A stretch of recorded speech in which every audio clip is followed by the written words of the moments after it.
Hi, this is Vicki with craftingforfun.blogspot.com. Today I'm here to show you a card called a crisscross card. This card design is not my idea. It's been around for quite a while, but I think it's a really cool presentation. It's a fun new twist on cards that maybe you haven't seen before, so I'll show you how to make it. This card, the base is the crisscross piece, and then the inside is a liner card that you can write your personal greeting on. So let me show you what you need to make this card. Okay, to create today's project, you're going to need a couple of cardstock pieces. You're going to need an 8.5 by 11 sheet of standard cardstock. I have scored my cardstock at 5.5 inches. You're going to need a coordinating base layer of cardstock. This piece is 3 3/4 by 5 inches, and it's just a vanilla piece. And then you're going to need 1 or 2 pieces of pattern paper. If you use 2 pieces, you'll of course want them to coordinate, and they measure 3 1/4 by 4 1/2. Now this is actually a leftover piece from a previous project, but I'm going to use this piece along with this other piece, and I'll show you how to cut those in a moment so they'll work. But back to my base cardstock. It is scored at 5.5. I'm going to lay it on my paper trimmer here and cut it exactly in half at 4 1/4. Now to create my crisscross, I'm going to need to trim these pieces down.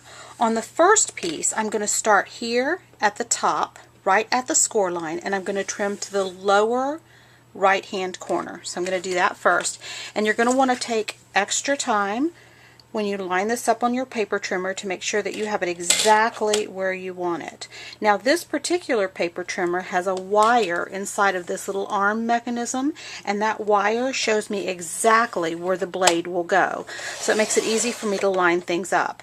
I'm not sure which kind of paper trimmer you have, but you'll want to make sure that the blade goes exactly from that upper score line at the top to the lower right hand corner, and you'll have a piece that looks like this. You'll want to save this extra piece of cardstock. You can use that for embellishment. Then you're going to take your other piece and you're going to cut from that upper corner by the score line to the lower left hand corner. And again, do take extra caution and time to line it up, because it's easier to get it to work out if everything is cut properly. Okay. So those are the pieces that I'll need for my card base. I'm going to set those aside for just a moment, and I'm going to talk about these pattern paper pieces. With a crisscross card, your layers are going to overlap. So I have this one that's going to go on the left hand side of my card, and it has a taller left hand side and gets the skinny point this way. This one is going to go on the right hand side of my card, so I'm going to need to cut it diagonally in this direction. So I'm going to go ahead and do that now. I'm going to just lay it so that both points are on the cutting track. I'm just going to cut, and then I'll bring back both pieces so they will crisscross like this on my finished card. I can take this and set it aside and use it for another project. Then I'm going to take that base layer piece that was 3 3/4 by 5, and I'm going to go ahead and cut it in half. And since it is just a solid color cardstock, I'll be able to use both pieces. I'll just have to flip one of them over. There we go. Now I'm finished with my trimmer. I'm going to set that aside and bring back all of my pieces. So to begin assembling my card, what I'm going to want to do is I'm going to want to overlap these center rectangular pieces. So I'm going to go ahead and apply adhesive, and I'm going to go all the way around the edge, because this is what's going to hold the two pieces of this card together. Okay. Now do take the time to line this up carefully, and you want to make sure that your score lines are not covered in any way, because you need those flaps to be able to close freely. There we go. Now I'm going to take that flap and I'm just going to turn it back and burnish it down. And I'm going to take the other flap and I'm going to turn it back, oops, and burnish it down. now I have my crisscross shape. So I'm going to bring back those vanilla colored base layers that I created, and one will go on each of my flaps, and you'll see I'll have to flip this one over to make it fit. Now I will tell you, it's very easy when you're taping things down on this card to forget which side you're working with. So I do recommend that before you apply adhesive that you lay it down, make sure it's exactly where you want it to go, then turn the piece over, apply adhesive,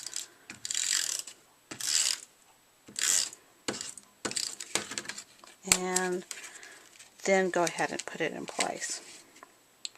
And I find it easiest with this if I lay my pieces flat. That way I'm not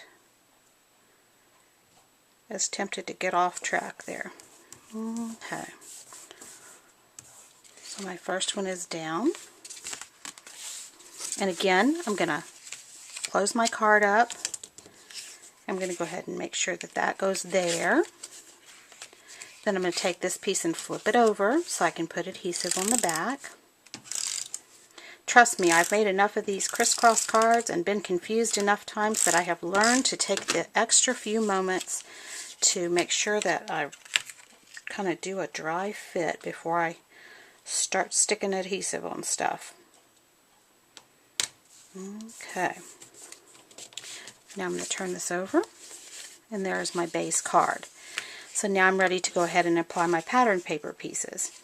So again, that's going to go there. I'm going to apply adhesive to the back. And by the way, this is going to go to my niece Grace. And I'll tell you more about how I'm going to use this card in a moment. My niece Grace is always asking me to send her peanut brittle. And she is finally old enough where I think that she can make her own peanut brittle. So I am going to, in addition to sending her her birthday gift, I'm going to send her a recipe. I'll show you where I'm going to put that. So I'm going to go ahead and apply the polka dotted piece over here. And now I'm ready to crisscross my pieces. Now for the purposes of this video, I'm just going to go ahead and use mono adhesive, but this is where I would use score tape or sticky strip. On the one that's going to go on the bottom, let me begin with the polka dot's going to be on the bottom. On the one that's going to go on the bottom, I just put adhesive right along the bottom edge.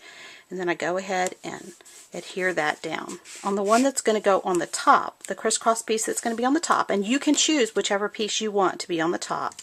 So if one of your layers is not as straight as you would like it, just use that layer on the bottom. I put adhesive across the bottom and then up about 2 inches. And you just need to be careful that you do not put adhesive past this point where they actually cross over each other, because that will interfere with the inside card being able to move freely.